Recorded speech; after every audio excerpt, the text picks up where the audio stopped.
A check of the clock. Yes, it is approaching 10:30, so we'll not upset anybody this morning, shall we? I'm clearing up until tomorrow morning, just after 9 o'clock. Handing over now to the man about whom it was once said, Gerry Anderson. It's not enough that people succeed. Others must fail. You're not upsetting me by coming here early. It's not that I'm not here. It's just that I came down early today because I thought you might come early and then you didn't come. You're frightened out of your wits and I'm going to come about 5 minutes early. You're not going to be there. And everybody know that you never come into the studio until about 5 seconds after you're supposed to be there. I don't like coming in early because it makes me nervous. Your lackeys are there setting things up for you. There's nothing to do. There's no reason for me to be here until 10:30. How was I to know you're going to come early? Strewing palms I in your object to be called a lackey. He called you a lackey. Yeah, I heard that. Is it your name, Lackey? Sean Lackey. Don't call him a lackey. Sorry. Go on, call him something back. Hey, I don't know. Call him Baldy. No, Go on. Go on, call him Baldy. Go on. No. Go on, No, he called you a lackey. No, he didn't mean to. He did. He didn't. He did it deliberately. He didn't. He said lackey. No, but it slipped out. It did. Did it slip out, John? I hate interrupting these domestic upsets. Turn me off. All right, then. Sorry, John, for calling you a lackey. No, you got it wrong. I called him a sorry, lackey. you called him a lackey. Yes, you're confused, aren't you? I'm confused. You get at this time of the week, you get a bit confused, don't you? Midweek. Yeah. Midweek madness. Yeah. Anyway, that's all exciting. What? Whatever it was we were talking about. Yes, okay. I'm away now. I've heard that. Okay. Bye. Bye. That's a great record. That's a band called A House, a band from Dublin. Broken up now, unfortunately. That was the compilation of all their best songs. I'd never heard of them much before, but they're really good. That's called The Way We Were. That's what the album is called. It's on EMI Setanta. It's called The Best of A House, 85 to 97. They broke up about 3-4 years ago. Thank you to John Bennett in Belfast. Thank you to Susan McReynolds up here on BBC Radio 4. Thank you to me for being here. I'll be here until 12 o'clock. The number to ring if you want to contact this number is 08459 555 678. We're told to enunciate our fives properly because the people can't hear them. The email facility is up and running. It's jerry.anderson@bbc.co.uk. Some things to read now. A lady called Jill Milliken sent me an email a couple of days ago and I read it, but her mother didn't hear it. It was her mother's birthday last Monday. She was 47 years old and she appreciates that. Her name is Sharon Milliken. She lives in... this is from Jill, her daughter. We live in 76 Glen Road in Comber, County Down. Sharon is a childminder, Sunday school teacher, a great mum, wife, badminton player and line dancer. She absolutely loves the show, and because I'm far away from home, I'd really appreciate it if you could mention her birthday and play a song for her on the show. A number by Tom Jones would be great. Apparently, Sharon went to a concert a couple of years ago featuring Tom Jones and she threw a pair of knickers. Well, better than a pipe bomb. You probably don't remember this, but about 7 years ago, we met you in Castle Archdale in County Fermanagh. What on earth was I doing down there? We had driven past you, and my mother shouted out the window at you, "Hey, Jerry!" But my father stopped the car and reversed back. So my mother was very embarrassed, because when people shout at you, they don't expect your husband to stop the car and reverse back to the shoutee. Is that the shoutee? Is the person who shouted at? The shouter and the shoutee. Yes. We had an argument about that yesterday. Yes. We referred to the Mr. K, the Kelly person, as the spinnee. Yeah. So we had controversy as to whether indeed he is the spinnee or the spinner. No, he's a spinnee. And I said, if a person is divorced, you know, two of them are divorcees. I mean, you don't call, if a husband divorces a wife, you don't call him the divorcer, do you? No. If they're divorced, the two of them are divorcees. Therefore, he is the spinnee, the object of the spin. The man whom... Right, there's a man on one, is there? I don't know. Aye, yes. Donations are coming in thick and fast. I'll talk to the man now in a moment, and thank you to everyone. They're really mounting up. These money is coming in. A minimum... What? It's an update on Rosie. What is? The call. Oh, yes. Hello, good morning. Hello, Gerry. I believe you have an update on Rosie. It means nothing to me, but I believe it probably means something to somebody. You mean the time I got the wee chicken? Oh, Shorty, sorry, I didn't realise it was you. Rosie. Why did you tell me who's on the phone here? Because I told you it was an update on Rosie. You didn't tell me who it was. Well, who's the only person with a Rosie? I don't know. So Rosie is who? Rosie's thriving well, Gerry. Is Rosie the little chick? Yes, the little chicken. There's one of them, you know, the chunky chicks. You know, the big chunky chicks. I don't, but, you know, maybe... Well, you know, most of them, you know, they're for eating, you know. Yes. And you call chunky chicks, they're a big heavy. Yeah. They grow very quick and very fat, you know. Mm-hmm. You got this chick when it was 1 day old. Well, That's 2 or right. 3 days old. 3 days old. What age is it now? Oh, it'll be about a month now. Do they grow very fast? Oh, yes, there's where we saw it now. It's outside, out in the house, like in an outhouse, but I bring it in now and get into the kitchen and it pokes about and chitters away. Well, you have provided that one-day-old chick with a life that it never would have had otherwise. Well, that's it. Because you know where that chick was destined, don't you? It was destined to some kind of battery. Oh, yes, that's right. It was destined to a battery farm. Yes, that's right. And but it stood there with its hands by its sides. Oh, aye. That's the way they do them, you see. And you see, that chick is 1 in a million. You have a bone to pick with him. What? You have a bone to pick with Jordy. I don't know if I have or not. Yes, you have. What is the bone? Actually, 2 bones. What's the nature of the bones? You have a wishbone to pick with him. Yeah, I need more than that. Double-edged. You do. Nothing comes to me immediately. Well, what about... Well, thank you very much for your call, Jordy. Delighted to talk to you. Anytime, Jordy. Just phone us here at Talkback. Ha, ha, ha, ha. Yes, Remember indeed. all that? Well, Remember all that? I have to ask. And then later on that day, on with... I know. How's your father? George? Yes. Jordy, I have to ask you some serious questions. This may affect our future relationship and indeed may terminate it. You were heard on Talkback. But that was putting a comment in. That's not the point.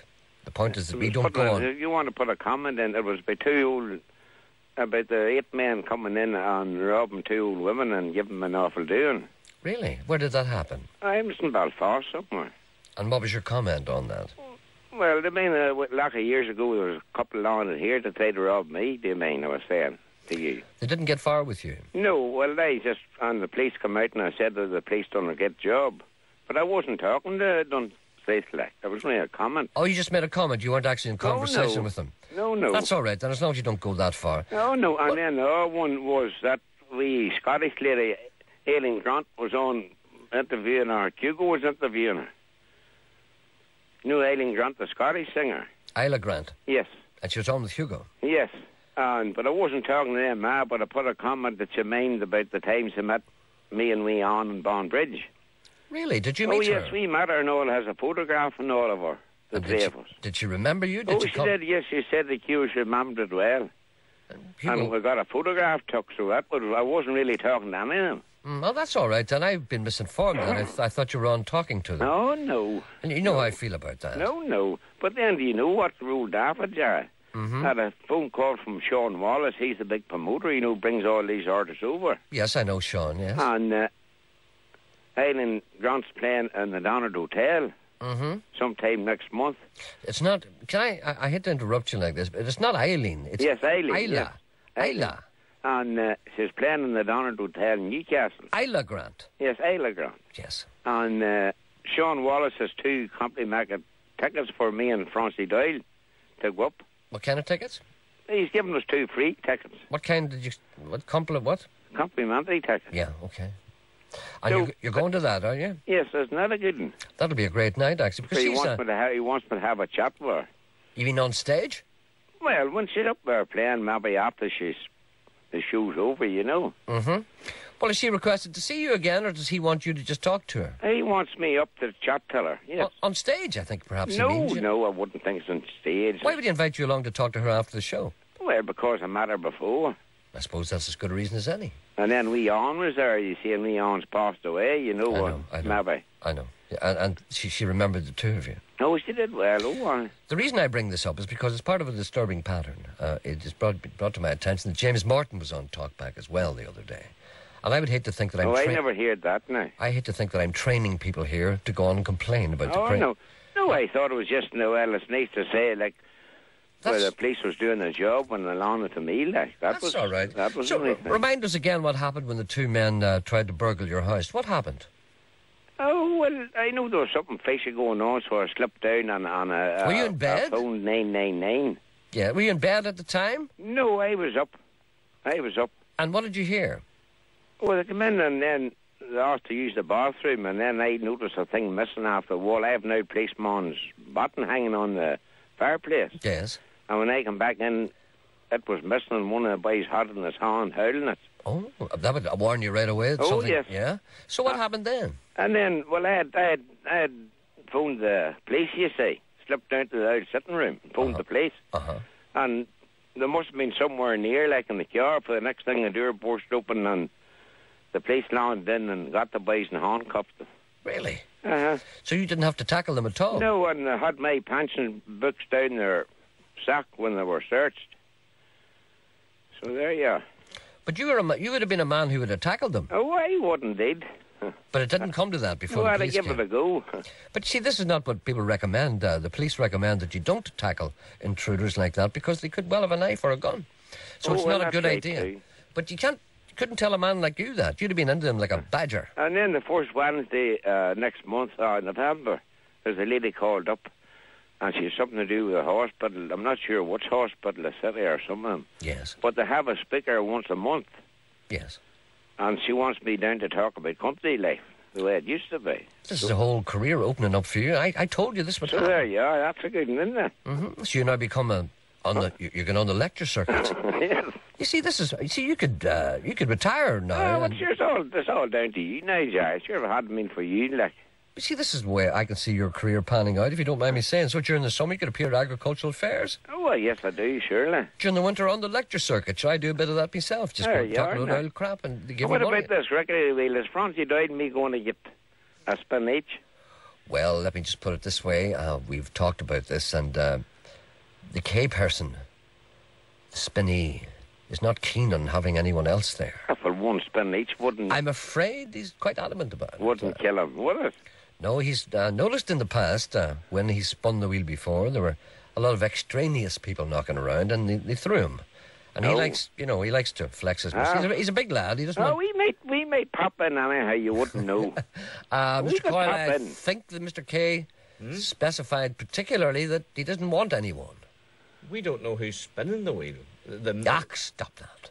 But There you what are. we're Oh, saying- Francie died and we'll pop in anyhow on it. No, I think, Mr. Coyle, would you discourage Geordie? Go on, discourage him. I'm Pontius Pilate here. I'll tell You're you- always Pontius Pilate, which is the trouble. I'll tell you what I'll do. Now, how can I put it? I'll I'll put it to him. No. I'll put it to him Why don't- delicately. Why don't we phone? No, The spinney there's tomorrow no need for morning. don't put the spinney in an awkward position. I will break it to Geordie gently. Okay, Geordie? One spin. No, Geordie, we don't want you here. Well, No, one spin.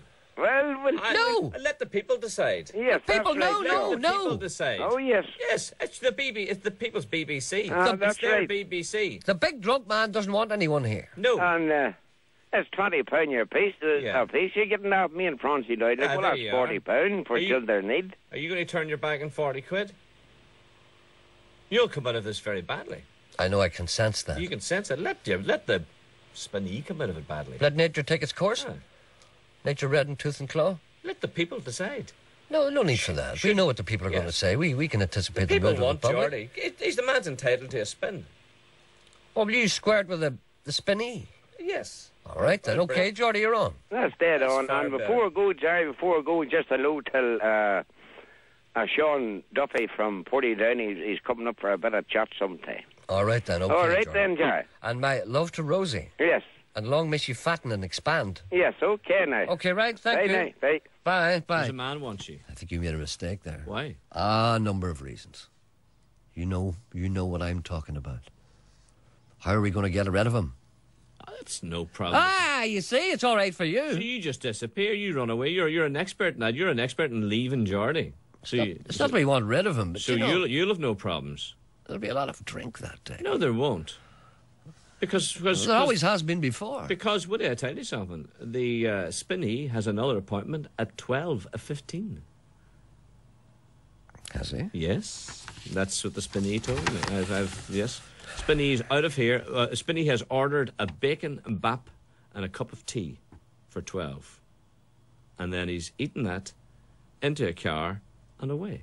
Then he's not coming back. He will see you later. He said he will phone you later. I gave him your home number So he's and your doing- mobile phone number. He's doing the double. He's got another engagement. Okay, that's all right. Just surprised, that's all. And he's got to disappear immediately after the show. Okay. The wheel will hardly have stopped spinning, and he'll be gone. Is out of here. Yeah. There's Okay. Robert wants you. Robert? Hello, Jerry. Yes, Robert. I'm sorry I received disturbing news. Go ahead. Not at all.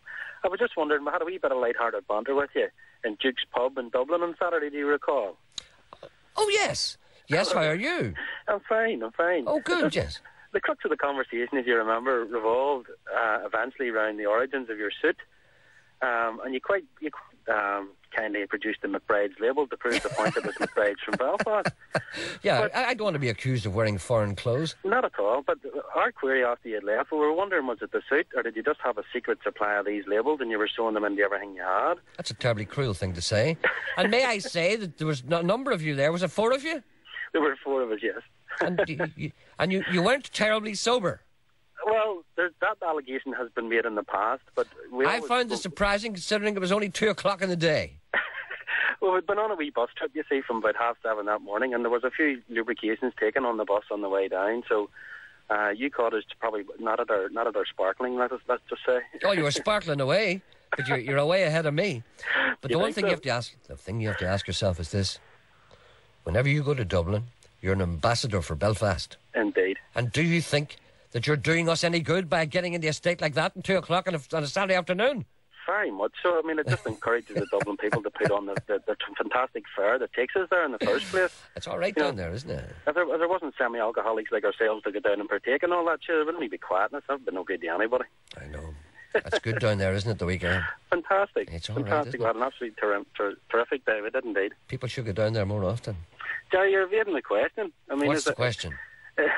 Do you have a secret supply of McBride's labels that you're sewing into your clothes? No. I'll be quite honest with you. I'm a man who, unlike yourself, I like to appear, neat and tidy.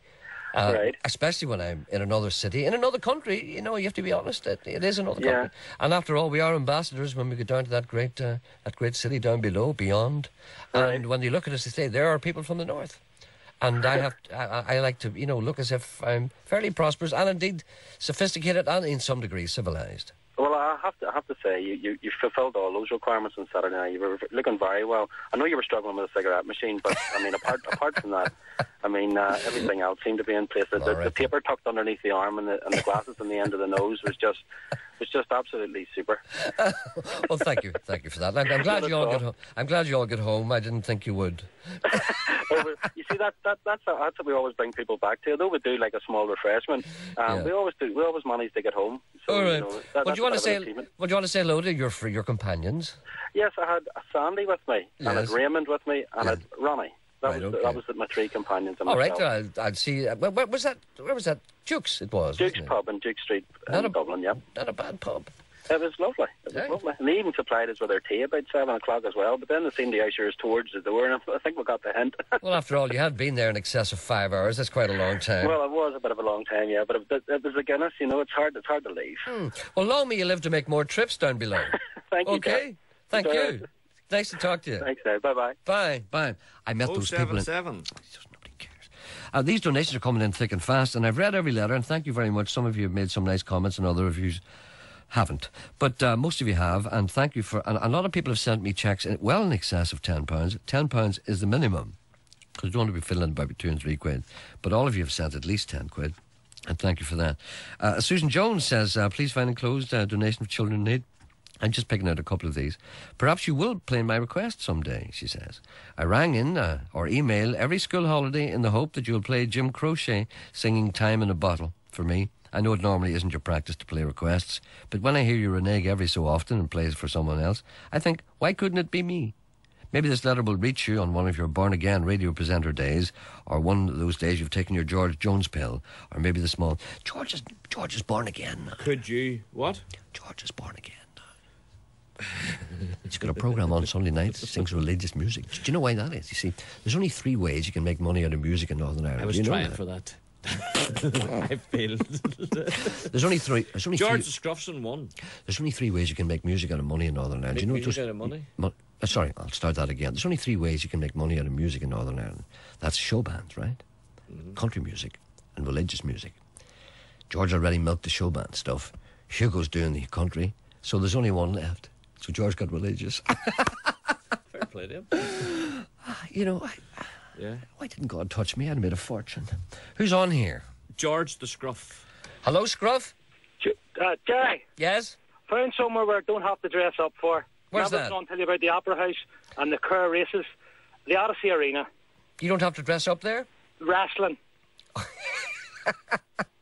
When is the wrestling on there? It was on a Friday night. Is it on a regular basis or just every once in a while? It was the ones from America. Is that the World Wildlife Fund Wrestling? No, they've changed their name. They're WWE now. Oh, it used to be called the WWF, World Wrestling Federation, and then the World Wildlife Foundation. I know. What was that? World Wildlife, or whatever it is. They complained about it. Well, so they changed it now to what? Wrestling Entertainment, they're called now. Well, it is entertainment. They've got that right. I'll tell you what happened. My young nephew flew over from Jersey to watch it. Mm-hmm. And I had to take him. Mm-hmm. Had you never been to the wrestling before? Never. I don't even like it. It's a lot of nonsense. It's horrendous, isn't it? Yeah, there's men there, 50-year-olds, 40-year-olds, 30-year-olds, and they all believe it's true. I can't believe that they believe it's genuine. Yeah, I can't believe that. See, every time they went to count them out, like 1, 2, the way they count them out 3 times, they were all gasping and near going mental. Every time there was somebody coming out, it was, they're all standing up, shouting and yelling, and the curses of them, it was ridiculous. As if it was a contest. As if it was real. You think it was a boxing fight? Well, what is it? No, I don't want to castigate those who follow wrestling, but what is it about wrestling that people get excited about? I don't know. You might as well go to the circus. It's the same thing. No, I don't see people in the circus rooting for one of the clowns, you know? No, when the 2 clowns come out with the buckets of water. Yes. I mean, everybody knows it's a bit of crack, and there's nobody saying, come on! You know, there's nobody rooting for a particular clown to hit the other one over the head with a baton. They want to go and get a life or go and get a woman. That's what they want to do. Oh, indeed, both. See, the only good thing is when the 2 lady wrestlers come on. That was pay-per-view, all right. I saw a photograph of one of those in the paper, a blondie one. Yes, that was her. Light, long blonde hair. Yep. She was wrestling the top and the bottoms off some other girl. But you can wrestle with me any day. Well, that's right. That's the only time I stood up. I mean, see, at least there's something to look at there. You can't be watching big fat men wrestling. But that's so... Honestly, Jerry, I fit it right in. I was well-dressed. And I'm a scruff. So what you're saying is that the majority of the audience were scruffily dressed, basically. Well, they all run about in their £20 T-shirts at the bought, and with their £10 foam hand. No, let's not castigate people because of the amount of money they spend on their clothing. It doesn't mean they're bad people. No, that's what they were charging them in there for it. Oh, really? Oh, I see. I thought you meant these were people. I thought £10 for a foam hand. And a programme was only £8. £10 for a foam hand? Yep. What do they do with the foam? Doing the big giant hands. The giant foam hand? Yeah, well, it wasn't really giant. It was about a foot long. I thought it was one of those that the doctors use. No. All right, then. Well, okay, so you recommend it highly? It was all right. Okay. Well, at least you enjoy it. It keeps you off the streets. It stops you from throwing stones at the army. Well, stop doing that years ago. All right, then. Okay, then, Thank you for that advice. Thank you. Bye. Did you ever go to the wrestling in the Guildhall here in Derry, Stoke London, Derry? I haven't a clue. That's a nice song. That's Mark Germino, Germino. That's a song called Very Lucky Man. You probably guessed that. That's from an album called Rank and File. What label is that on? Winter Harvest. There we go. And before that, we had the Leningrad Cowboys, of course, and the Red Army Choir. A song called, I can't remember what it was called. It's called So Long Ago. Dancing in the Street with the Leningrad Cowboys. I was going to mention too that our prizes are coming in thick and fast, but we need more. And we've got quite a few already, but we do need more. If you want to donate a prize, all you have to do is give us a ring here and come on the air if you like and tell us about it and give your business a wee bit of a plug. I know we shouldn't say that on the BBC, but hell, that's the reality of it. So the number is 08459 555 678. Or if you don't want to do that, you can send us a letter outlining your proposals for your prize. Do the funky gibbon. And Goodbye, happy trucker. No, don't put thoughts like that into anybody. No, that's obviously bad stuff. But you have to be careful when you're accepting prizes because sometimes people try and wind you up. Now, here's a letter I got today, and for all intents and purposes, it looks genuine, but, I know it's not. But maybe I'm wrong. I'm going to have to make a little phone call afterwards because you never know. It could be absolutely right. It could be absolutely true, and it could be absolutely genuine. This is from a firm called Arthur C. Gladhouse. A man called Arthur C. Gladhouse who claims to represent Gladhouse and Partners, solicitors and notaries in Glasgow. He says, I wish to write to you. Now, I apologise. Maybe this is genuine. I don't know, but I just feels it doesn't feel right. It could be genuine. I write to you on behalf of the estate of my recently deceased client, Joshua A. Peabody III. My client was a great fan of yours, Mr. Anderson's show, until his death. No, I'm still here. I didn't die. In September the 13th this year, he never missed a single show. Well, neither have I, really, except when I'm on holidays, every 3 weeks. To express the enjoyment that you brought to him every day up until his sad death at the grand old age of 105 years. Oh, younger than Walter. In his will, he has requested that you auction off a number of his treasured items collected over the years on your rickety wheel to arrange a time and delivery date. Please feel free to ring me. I'm going to ring this person out of courtesy, but I suspect in my water and in my bones that this is a wind-up. Actually, one of the things that alerts me is that there are a number of misspells in this. Anyone who's got a solicitor's shop knows how to spell, because you don't send out solicitor's letter badly spelled. For instance, there's 2 spelling mistakes. There's one, for instance. He has requested that you auction of a number. I should be auction off a number. And there's a couple of misprints here and a couple of typing errors. So I'm sorry about that. I hope you think that taking the fun out of children in need prize offering is funny. I certainly don't. And you get this what? Sorry. I just that the Brussels sprout phoned. Oh. And says that Davy the digger man is in the process of defecting. You will understand. I think I do. Yes. This is a very serious move. Well, it's now gone. Davy the digger man. Davy the digger man is in the process. Is he really going to do it? And the Brussels sprout said he'll keep you informed. Okay. There's a person on one. It's Billy. Okay. Here's another thing that we have to be aware of. The so-called funny, false, mistaken identity. And here's an email from Natalia, from Will, it says here. He says, my name is Will, he says, and I'd like to know how you make your puppets and models and also all your films. I'm a big fan. I'd really like to meet you. I'm hoping to get some Thunderbirds video for Christmas this year. Hope you will reply to me, as this will make my day.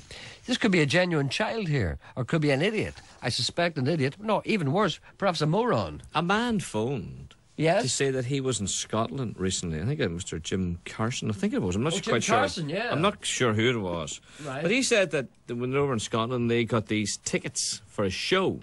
Yes? To come along and see Gerry Anderson. Yes. There is a guy over there. Yeah. And there's a guy masquerading as me. And they bought the tickets and went along thinking they were going along to see you. And there's a big razzmatazz and a big build-up, and the MC says, would you all please now give a great big wonderful welcome to Mr. Gerry Anderson. Yes. And out walked this man from Glasgow. Strange man. I heard of him before. I've been told about this before. He's a charlatan. But he works for some radio station. I'm afraid so, yes. He's got his own show. There's 3 of us now. Well, why don't we try and get him? I don't know what we can say to him because, you might say it's a fair cop gov. Yeah. He's obviously copying me. You think it's a coincidence? Well, I don't know. No, absolutely not. There couldn't be 3. There are 3 Gerry Andersons I'm aware of. 1 me, the original. Do you put cabbage in your stew? Not as a rule. 1, the original. Secondly, the Gerry Anderson of Thunderbirds, and whom I interviewed a number of times. And he was a very nice man, a very bald man, a very tall, bald man, and a very nice man who invited me over to stay in his cottage in England. He'd be old now, wouldn't he? He is not young. Yeah. But a very nice man indeed, worth a fortune. I told you he invited me over to stay in his cottage in England along with his good wife, lovely wife, Mrs. Anderson. Yes, it's most unusual. There's a man in Belfast looking for a mirror ball. When I met him, he had 2 letters from me and I had 2 letters from him. So I get letters from him all the time. We heard that story before. You see, sometimes, and I keep telling you this, sometimes, when I tell the story 2 years ago, we have new listeners now, people who haven't heard the stories. There's no reason at all why people should assume that they've heard the stories, people like you who should know better, at the detriment of leaving out the new viewers. What would happen if Noel Thompson came on and read the news from 2 years ago just because we're getting new viewers all the time? What do you think would happen? I'll tell you nothing, because nobody would notice. It's all the same old news. Ulster on the brink. Here, come on. We talked to Martin McGuinness today about the intrusion crisis. There's one for you on one. Oh, here's Peter Robinson angry. No. Same old stuff. Well, can you get excited there? There's a man on one. Who is he? Billy, I think. Okay, Billy. Good morning, Billy. Good morning, Joe. How are you? Oh, not too bad. How are you? I'm fine, thanks. What can we do for you this fine day? Well, just the two sides of the coin to the post office.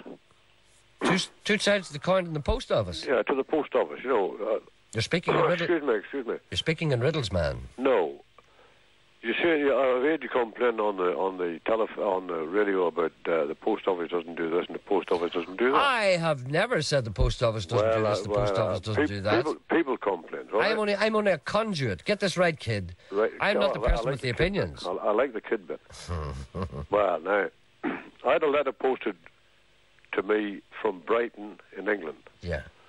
And it was posted at 12 o'clock on a Friday. Yes. And arrived at my house at 9 o'clock on Saturday morning. Where do you live? Brighton? No, it was posted from Brighton to Northern Ireland. Where do you... Oh, Northern Ireland? Yeah. And it was posted at 9 o'clock in the morning and got there at... It was posted at 12 o'clock on a Friday dinner time, and it arrived at my house at 9 o'clock. That's quick. On the Saturday morning. I thought it was very quick. Oh, the Saturday morning? Yes. Oh, I thought you said it got there the same day at tea time. Oh, no. Well, you see, this is... It didn't come by helicopter. No, but you see, that's what you... That is the type of service you must expect. If you buy a first-class stamp, you're quite entitled to think that a letter posted on one day will arrive in its destination within the United Kingdom the next day. Oh, well, yes. That's only a normal expectation. Just slow down a minute now. Just slow down a minute now. All right. I'll slow down. I live 5 minutes walk from an office in the town I live in. I'm not going to mention the name of the company. Are you ashamed? Are you ashamed of it? No, I'm not ashamed of Kilkeel, no. Okay. And the letter was posted from this business address in Kilkeel to my house. Now, I have arthritis now, and I get walker, but I could walk from my house to this office in 5 minutes. Yes. And with leisure. Right. Now, I'm not blaming the company that posted the letter. No. And it was posted on the 30th of September, and it arrived at my house on the 20th of October. That's 3 weeks. There you are there. And it's 5 minutes from your... Oh, well, I could safely walk it in 5-6 minutes, yes. Where do you think the letter was during those 3 weeks? I don't know. Where do you think it was? Well, I went to the office and asked them. And they said, oh, well, it was posted. Hmm. And I could safely walk now from my house to this place of address in 5 or 6 minutes. Well, there's a lesson to be learned there, isn't there? I know. That's I say. There's two sides to the coin. Is it Exactly. Northern Ireland post office fault, or is it England? Well, people complain about it. I like the way you've approached this whole subject. First of all, you've given an example of superiority, and now you're giving an example of inferior service. Mm-hmm. So I think that's you've given us a balanced view and given us food for thought, may I say? No, it just puzzled me. I listen to you every morning, and I like your crack and your banter. But I must just give a ring and just show the both sides of the coin. Well, I'm glad you did, because normally we just get people giving one prejudiced side of whatever argument they have. It's good to know a man that has principles and a man who's prepared to give two sides. So thank you very much for joining us. Thank you, Gerry. Thank you. Bye. Bye. It's just the type of caller we want. We need more prizes. Yeah, Have we got someone with one. Has he got a prize? Where is Okay, he? sure, I'm listening to you. Yes, Hello, Paul. Hey, Gerry, what about you? Hi, I'm fine, thanks. I believe, do you have a prize for us? An unbelievable prize for you, mate. Right, let's see if I believe it. 5 foot tall, singing and dancing Santa Claus. What about that? I'll tell you what. You've stunned me. A 5 foot tall singing and dancing? Yeah. Talking? What did you say, singing or what? Singing, dances, with karaoke machine built into his unit as well. Sings, dances, and there's a karaoke unit. I can't say that. A karaoke unit built into the Santa. What portion of the anatomy is the karaoke unit built into? Mm-hmm. Where is it? Oh, it's just down there. You plug your microphone into below his foot, and then whenever you sing into this thing, his wee mouth and all moves, and he wobbles about and sings and dances. He really is first class. You plug the microphone in below his foot, and he's 5 foot tall. 5 foot tall. That's big for Santa. Oh, That's pretty well life size. Oh, life size Santa Claus. Is he fat or is he thin? He'll be a bit chunky. It must be hard to lift. What weight is he? He's flexible enough at the lifting, so yes. Is he? Well, what do you manufacture this Santa Claus? Do you We've import imported them in, so we have for Christmas. Where do they come from? Lapland. Really? I could have guessed that. Really? Yeah. So, and do you have what is the name of your business? We're DR Electric in Carryduff. DR Electric in Your Carryduff? friend Michael comes in here quite a bit. Does he? He does. He probably wants one of them for himself. He literally got guy Wayne Hemingway that used to be on The Big Breakfast, so he does. I don't know who Wayne Hemingway is. If you ever watched The Big Breakfast, you'd know who he was. No, I never watched The Big Breakfast. So do you have a number of these Santas? Oh, quite a few, yeah. Have you? Getting ready for Santa Claus and getting ready for the festivities. Have you sold any yet? Oh, quite a few. What type of people buy them? Ordinary people who regular run-of-the-mill people. Do people buy them for pubs or do you buy them for their own homes? Oh, no, for your house. So when you say it's got a built-in karaoke machine, yeah. I don't understand that. Does Santa sing himself? Or No. You can plug a microphone in. And you sing to Santa? You sing, and Santa actually sings for you. The words come out of his mouth, and his wee mouth and all moves when you're singing. I'll tell you what, that's an innovation. It certainly is. I want one of those. Mm-hmm. Well, I have to see that. Well, are you prepared to give us one of those then? Absolutely, no problem. Thanks very much. Are they terribly expensive, just a matter of interest? Not over the top. They're probably about a 1.5, so they are. 1,500 quid? No. Forget about that. 150 quid? 150. 150 quid for or 5 as the good supermarket say, 149.99. 149.99. So it's 149.99 for a 5 foot tall singing and dancing Santa with a microphone you can plug into his foot and a karaoke machine. It is quite unusual, so it is. It's very unusual indeed. Oh, that's great. Thank you very much indeed. I've already asked him how it works. No, for God's sake. I'm asking, what do you need your... Has he got a list of songs? Has Santa got a list of songs, or can you feed in discs to Santa? Santa has he has a nice little repertoire of about 5 different songs. Yeah, but you can feed in your own discs, can you? Oh, no. You would just use it it works as an amplifier for you. In other words, right. what you're saying is I have to get you up under the Trade Descriptions Act here. So what we're talking about is not a karaoke machine in Santa. You're talking about a Santa who sings. Yes. So when you say karaoke machine, people automatically assume, people with no experience of the world, like Mr. Coyle, automatically assume that you'll take a microphone and sing. No, you plug your microphone in and you use it, and this amplifies your voice and Santa. Do you understand what he's saying? Santa's an amplifier. Santa is an amplifier. Yes. Right? He's not a karaoke machine. He's an amplifier. So in other words, you put your mic, you plug your mic under But where does the music come from? But Santa mouths the words as well. But where's the music? Out of his arse. Well, where? But you plug your CD player into the Santa, and the whole lot comes out. Does the music come out of his arse? So is there a CD? Hold on. Is there a CD player with the Santa? Is there a? No, you can plug an auxiliary unit into it. Yes, so that's all. So we're getting there.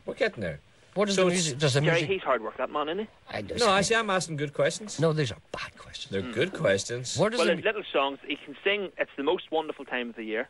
Have you got him there handy?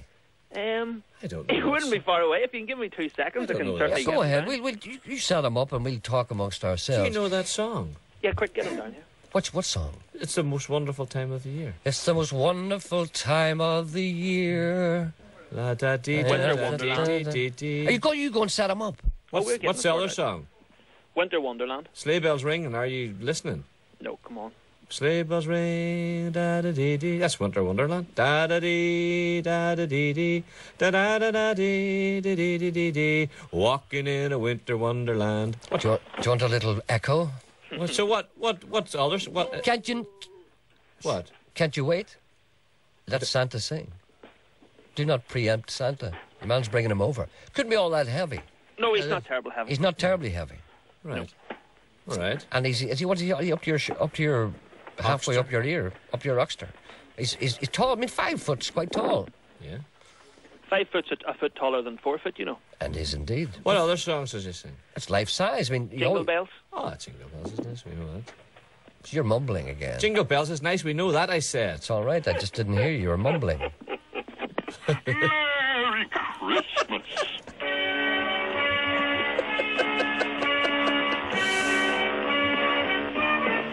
It's the most wonderful time Herman Munster sings. With the kids jingle belling and everyone telling you be of good cheer. It's the most wonderful time of the year. If you don't go to bed, kids will put on Santa. That'll get them up the stairs. Time of the year.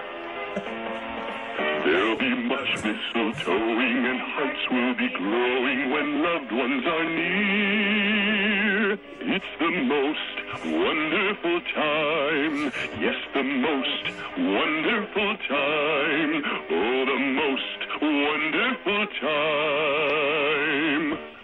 of the year.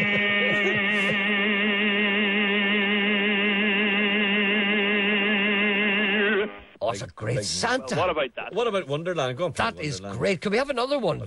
Love Wonderland. Is the sound quality coming out okay? Oh, it's great. It's great. Oh, give us another one, please. on the housetop, reindeer paws. Out jumps good old Santa Claus. Down through the chimney with lots of toys, all for the little ones' Christmas joys. Oh, ho, ho, who wouldn't go? Oh, ho, ho, who wouldn't go? Up on the housetop, click, click, click. You would jump Down off, all through right. the chimney with good Saint Nick. Have a great holiday season. You should get one of those. You Oh, need one. oh, of I those. need one of those. I have to have one of those. We could bring it everywhere with Bring us. it. Yes. Bring it outside broadcasts and everything, and then we could go and have a smoke, and we just let her go. That's a great Santa. I think Oh, brilliant. there might be another one in him if you want. Oh, Or will we spoil you? Yeah, go on, take another one. go ahead. How about a song to get you into the holiday spirit? This is the one we want. Dashing through the snow in a one-horse open sleigh, o'er the fields we go, laughing all the way. Bells on bobtail ring, making spirits bright. What fun it is to ride and sing a sleighing song tonight.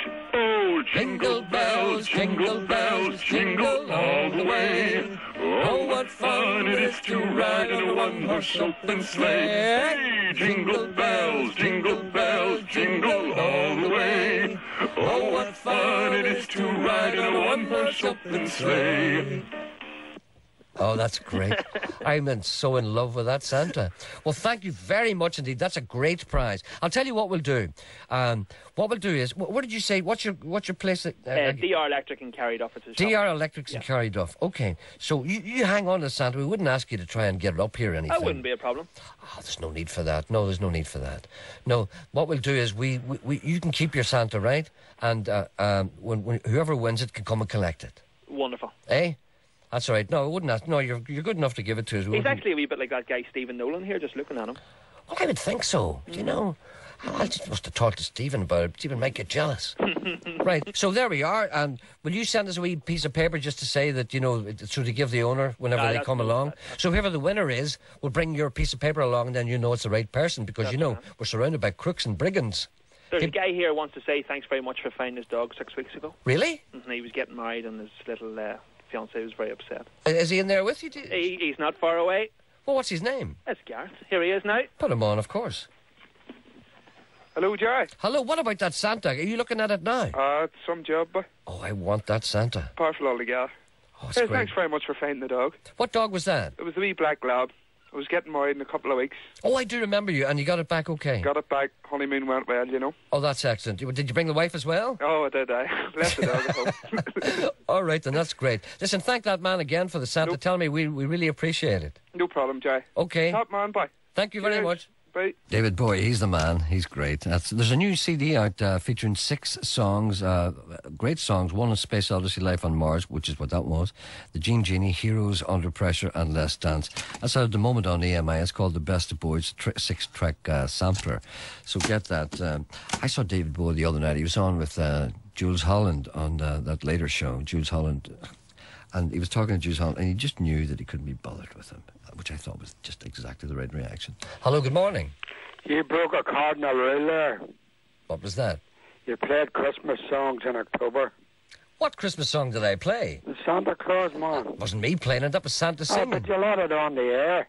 And No. you said you would never celebrate Christmas in October. No, but you see, this is extenuating circumstances. For instance, the man was given us the prize for the rickety wheel. He had to display the prize. He had to demonstrate what the prize was capable of. How was I to know that... You've always an excuse. I have an excuse because I've got a logical mind. What excuse have you got for going on talkback? I went on talkback, Jerry, because I was disgusted with what I heard on the news concerning 2 senior citizens being accosted by 8 brave individuals. Yeah, I know. No, I didn't realise that's what you were talking about. And I was absolutely disgusted how people can do that to senior citizens. Like, my mother's 88. Yeah. And if that happened to her, it would kill her. I know, yeah. But kill most people. And actually. that's why I went on that, because I didn't want to be associated with yourself. It's time we did something in this country about the scumbags. Did you hear about the fact there was a load of scumbags up in this end of the woods? They, you know what they did? They broke a lamb's legs. They did not. And left it lying there. You're joking. Yep. That's the type of scumbag I'm talking about. There's an awful lot of those around this country. I think we're reaping the fruits of the troubles. The society's getting lower and lower, Jerry. There's no doubt about it. Absolutely. It never ceases to amaze how low some people can go. Mm. But anyway, Jerry, there was a man wanting to know where there was a mirror ball. Yes. And he'll get it in the Discovery stores in Castle Court. Really? Have they got mirror balls? Yes. Really? Yes, they've got lots of things down there. I'm sure they have, or else they wouldn't open the shops in the morning. It's like an Aladdin's cave. Where is that Discovery? Where? Discovery stores in Castle Court. Oh, Castle Court, that's central, handy for everyone. And they've got, I wouldn't mind one of those myself. A mirror ball. So that means you want a mirror ball and you want a Santa. I don't know if we need the two of them together. I think that Santa looks as if he can handle himself. He can stand on his own. For the benefit of people who don't know what a mirror ball is, it's a big ball with mirrors on it that you hang from the ceiling. It used to be in all the dance halls. That's right. That was always what you looked at if the girl didn't like you. There was one in the plaza. One in the plaza. I remember that one in the plaza. Oh. It used to spin around and shine and make you look pretty. It must have been some mirror ball they had down there to make you look pretty. I'm not saying it myself. They must have gone around to Barry's Amusements. I'm saying that about the ladies. I remember playing in the last year of the Plaza Ballroom. You did not, did you? Yes, I did. When did it close, Jerry? I couldn't tell you when it closed. I think you're talking about 1966. Right? No, it was later than that, Jerry. Well, that's when I played in it. It was later. Heavens above, it was later than that. And how long did it last after that? Oh, I don't know. I never saw as many sailor hats in my life. And also, there was a revolving stage. That's right, there was indeed. There was. It was a touch of palladium. Oh, it was great. So it was. And then, did you actually come out? Was there a band playing before you, and then you were on the other side of I remember the revolving stage? I remember and then you come on. I remember it vividly because it wasn't the first revolving stage that I'd been on. They used to have one in the, was it called the Gresham Ballroom in Holloway Road, I think it was, in London. And did you appear in it? Yes. No, what happened? No, let me just explain what happened. You see, what happens is, during the holy season of Lent, which I'm sure you're familiar with, yes. Yes. all the ballrooms close in Ireland. The church closed them all down. Is that right? Oh, yes. So all the show bands, they had 6 weeks with no work. Yes, 40 days. Exactly. So what they had to do was they had to tour England and Scotland. And everybody was touring, so they got hardly any money at all, but it was better going over there to make a few bob than sit at home and make nothing at all. Right. So we used to play in all these places, and the Gresham Ballroom in Holloway Road was an Irish club. Right. Right? And they had a revolving stage. Now, I didn't know how it worked. So what you did was, you went round the back of the stage whilst the other band was playing. See, the band is playing to the listeners, or the dancers. Participants. And you're round the back. Right. And it was a wee bit dark, I thought. And the fact that we had about a half a bottle of vodka in us didn't really help. So it's kind of a circular mechanism. It's a big circle, right? And a big circle just swings round.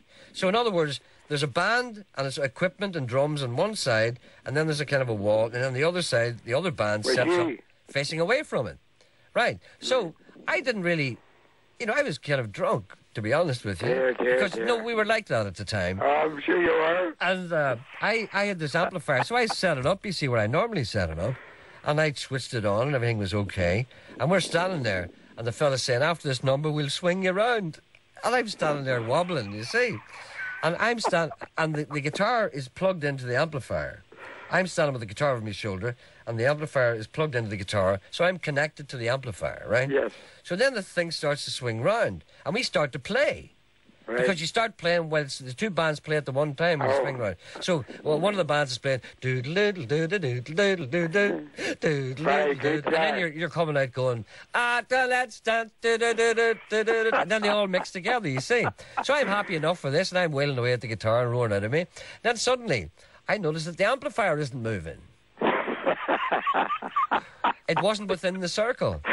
So what actually happened was, before I had time to do it, the wheel was going quite quickly. So I noticed a tension on my guitar lead. I was beginning to stream. So I looked round, and the guitar lead was pulling. It was getting worse. So off the amplifier comes, and it comes round, and it falls, and it goes on fire. Did not. Yes. And they had to come in with all kinds of stuff. And it was very embarrassing for me, because I was half pissed. And it was very, very embarrassing for me. And I was blamed, of course, for that. I don't know why I was blamed for that. You don't believe that, do you? Because you were all drunk. That story has slightly changed. Oh, did you hear that before? Oh, James, I fell out of the cot listening to it. Oh, no. I knew you were going to say I that. never heard that one. I knew you were going to say that. James. How did I change that? You fell off the stage. Oh, no, that was in the Arcadia in Portrush. Oh. No, I fell off. I was drunk there too. There was a revolving stage in the Arcadia? No, there wasn't. No. There was only 2 revolving stages that I'm aware of. You the fell Plaza... off twice. No, once you fell off the revolving stage. I didn't fall off the revolving stage. The last time you told that story, you did. No, I may have given the impression I fell off. Last it was the amplifier fell off. The amplifier fell off. I fell off myself in the Arcadia ballroom in Portrush. But sure, there was no revolving stage there. I know there's not. How did you fall off? No, I'll tell you what happened. You thought the stage was revolving. No, what happened was, it was drink again, I have to be honest with you. That's terrible, Jack. No, but we were terrible then. I was playing in this band, and we were playing in Portrush for a week. See, it was the first week of the season. And you were resident? Yeah, for the first week. You had to play Monday, Tuesday, Wednesday, Thursday, Friday, and Saturday, and Sunday was a holy day. So we started playing on Monday, Tuesday, and Wednesday, and Thursday. There was nobody there. Nobody. A holiday in Portrush? Holiday. You said holiday? Holiday. Holiday. You said holiday. You said holiday. And Sunday is a whole holiday. Right. So, what happened was that we played, and you played from 9 to 2. 5 hours a night. And there was nobody there. It was 3 people for the first 4 nights we played there. There was nobody there because the weather was bad, and it was, it was a weekday, and it was early in the season, end of May, something like that. No visitors. So I'm sitting there on the Friday, and the guitar player, we're sitting in this dig as we were staying, and he said to me, I couldn't be bothered. I can't face that place again tonight. He said, let's go on a tear. So you hadn't played Pongo? No, we went on the tear, you see, and we started drinking. We were drinking all day, and we said, what we'll do is we'll get a big bottle to keep us going, because we don't want to drink to Diana's when we're playing. Because it makes you miserable. Exactly. So we'd get a big bottle of I remember Black Cat Cola, and we filled it half up with vodka and half with lemonade. I hope there are no children listening. No. Anyway, so we were give your age away with Black Cat Cola. So we were so what happened was, we went on the stage, you see, and there was nobody there. And it didn't matter because we weren't there either. And I'm just kind of standing there. And then suddenly all these people come in. And I didn't realise it was a Friday night. And there was 1,000 people in it. And there were so many people in it, and it started to get really hot. And you couldn't strum. And I know, and I was standing there, the sweat was lashing at me, and I was full of drink, and I kept drinking out of the black and getting worse, you see. So I got to the stage, I could barely stand. So I'm standing there, you see, and the band that I was in, we only had one microphone in the middle of the stage for the singer. Right. And I'm standing over on the right-hand side. So I only sang one song at that time. And it was some Rolling Stones song. It was Satisfaction. Something like that. I think it was. All right. I think it was. Yes, yeah. Why are you not complaining about this? I'm telling the story. No, I want to hear how this one ends. So the band goes down, down, down, down, down, down, and I went, Jesus, boys, I'm going to have to. I said, I'm going to have to go over to that microphone, and I knew I wasn't going to make it. You see, because you have to. You have to walk over to the microphone, you see, and say, I can't get now. You see, so I said to myself, I'll make a run at it. And then I won't fall. So I kind of made a run at it, and I kept going. I couldn't stop. So I hit the microphone, and I went off the front of the stage on top of the dancers. Dear. I nearly killed myself. I'm sure you did. I'm sure you did kill somebody else too. If I'd have been sober, I'd have been killed. And then there was the time with the malnutrition and the vodka. Will you stop? You're always making fun of me. How many Frankie trend? Bird threw you off the set because you had malnutrition and full of vodka. I have other stories, you know, that you haven't heard of. I thought I'd heard them all. No, I can't. There's things that I can't tell. They'll be in my next book. What's the next book? The next book coming? My next book's coming up soon. I'll tell you what, when that's published, I'm leaving this country. I'm getting out of here. Anyway, what are we talking about? No, you were just, that was it. That's all. You were just saying, asked me about talkback, and then we got on to this. All right, then. Okay. Well, I don't know what we were talking about, but thank you anyway for joining us. Okay, guys. Much obliged. Thank you. Delighted with the conversation. Bye, okay. See you. Bye, bye. Speaking of musicians, a good friend of ours, good friend of this programme is on the line now, Mr. Tony McCauley. Hello, Jerry. Good morning, Tony. How are you? Not so bad. Just funny there, you know, when you mentioned the plaza. Yeah. I can remember when I first came up to Belfast to be a student, they used to have lunchtime dances in the plaza. They did not. I think it was sixpence in and old money. And what kind of bands were playing there at that time? They didn't have any money. They had kind of a form of a DJ. They just played non-stop music. And then at night time, of course, the dances, it was like Dodge City. The sailors came in. The sailors came in. And there'd be a punch-up, a serious punch-up, like waves of violence erupting every 5 minutes and people beating the crap out of each other just across that big hall, and of course a revolving stage. I know. Yeah. I remember talking to a girl one time, and she said to me something that I didn't think was possible, because I heard it later on, and I often wonder if it's the same girl said this in a James Young record. He was talking about he was talking about a dance hall, and he had this girl saying, "Actually, you don't enjoy yourself unless you're sick a couple of times." And this girl actually said that to me. She said, "You don't enjoy yourself unless you're sick a couple of times." It was quite a place. Anyway, Tony, well, there's some gigs coming up by some musical friends of yours, indeed you're involved in it. Well, in brief, it's Martin O'Connor out of, at one time player with the Dadannon and lots of other great bands. Yeah.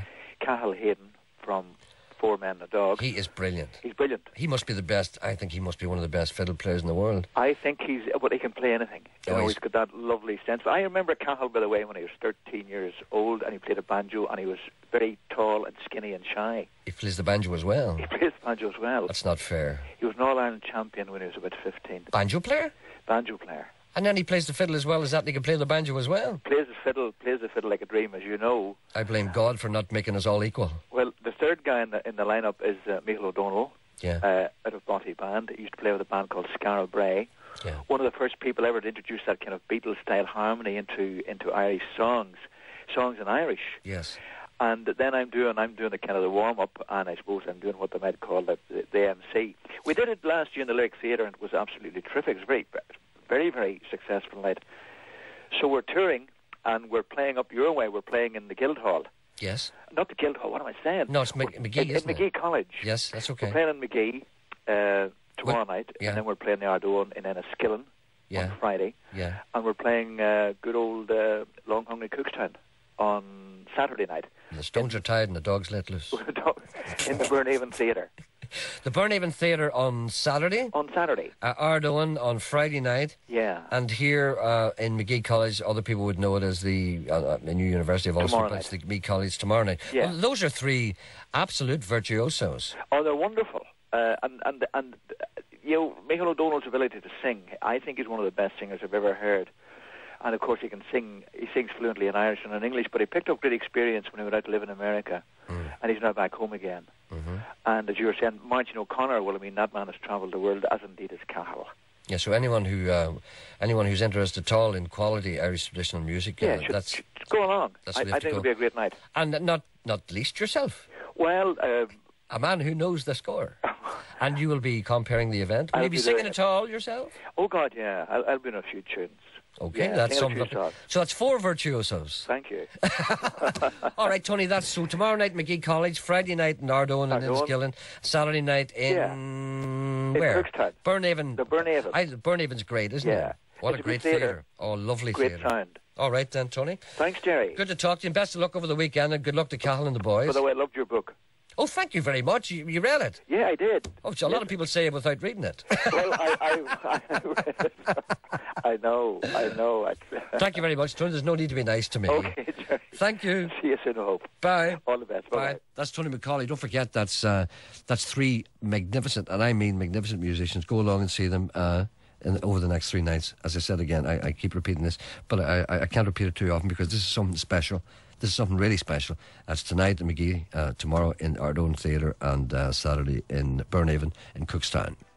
Speaking of virtuosos, there's a few there for you. That's a band called, well, it's Alison Krauss, really, but it's her playing violin and not singing. Alison Krauss and her band, which is called Union Station. That's from an album called New Favourite, and that's a track called Choctaw Hayride. And that's just fantastic. Right, a couple of messages there before we go. Time is, look, it's now 2.5 minutes to 12 o'clock. Found a lassie-type collie dog on the Market Hill Road in Tandragee, and also lost a black and white tan collie last Friday night from the Ballyblack area of Newton Ards. There we are, 2 collies on there. Must be a convention on somewhere.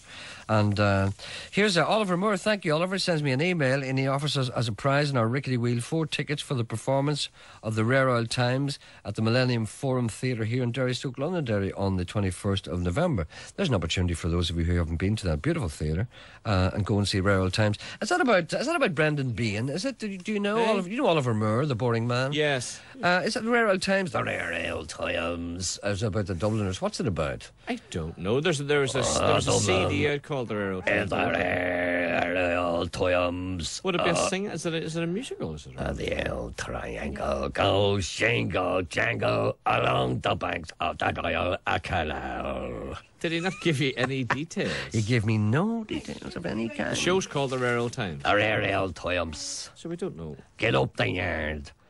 Well, Mrs. McGrath and the sergeant said, would you like to make a soda on your son, Ted? I'd phone him in the morning. Phone him in the morning. And let him bore us. Right. Phone him in the morning. Yes. He's the only man What year who made Brendan Behan sound like he was from Belfast. What year did you play in the Arcadia? A lady thinks she may have been there. Oh, I tell you when it was. It was. Yes. I don't like saying it. Oh, no, but you were very young. Very young. Very, very young. 1965. How young can you be? Yeah. If I'd have been 1, I'd have been 37. Oh, yes. That is young. Yes. That's true. You don't believe anything I say. I do. That's absolutely true. I have more stories. I've no idea. There's things that I can't tell you. And things that I don't want to tell you. Here's a letter. Look, this is good for you and good for me. This is a lady who sent in... a gentleman called DJ McCauley, or maybe a lady... No, I think it's a gentleman. Sent in a cheque. What's the number in our rickety wheel? And we hope indeed to give you one, sir, from Strandview Road in Belfast, Strandview Street. He says, may I take this opportunity to congratulate you on your fine show and excellent taste in music. I know there's a certain section of your audience who slate your taste in music, but these people are nothing more than Philistines and Neanderthals. I, for one, and I can safely speak for the silent majority, find your taste in music uplifting and invigorating. Eh? What a nice letter. Will you say hello to the nice girl in London who's listening to you? What nice girl is that? She's a lovely girl. She's a lovely voice. And I try to get her to talk to you. Why wouldn't you talk to me? Oh, she may talk to you tomorrow morning. Tomorrow's another day. Yes. That's all we have time for. We'll be back at 10:30 tomorrow morning. Keep the prices coming and the money. It's 12 o'clock exactly.